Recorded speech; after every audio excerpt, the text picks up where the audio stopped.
జూబ్లీహిల్స్లో ఎన్నికల కోడ్ అమలు. ఆ రోజునే పోలింగ్, ఓట్ల లెక్కింపు.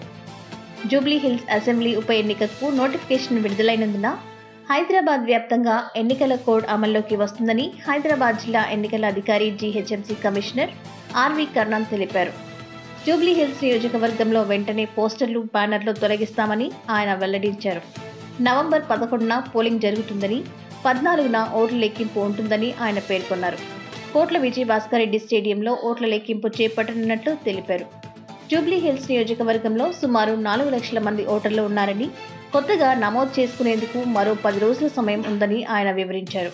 139 పోలింగ్ ప్రాంతాల్లో 407 పోలింగ్ కేంద్రాలు ఉన్నాయని ఆయన అన్నారు. ఎన్నికల కోడ్ను ఉల్లంఘిస్తే పార్టీలకు అతీతంగా కేసులు నమోదు చేస్తామని స్పష్టం చేశారు. జూబ్లీహిల్స్ అసెంబ్లీ ఉప ఎన్నికల నిర్వహణకు సిద్ధంగా ఉన్నామని నగర కమిషనర్ విసి సజ్జనార్ తెలిపారు. భద్రతా పరంగా అన్ని ఏర్పాట్లు చేస్తున్నామని ఆయన పేర్కొన్నారు.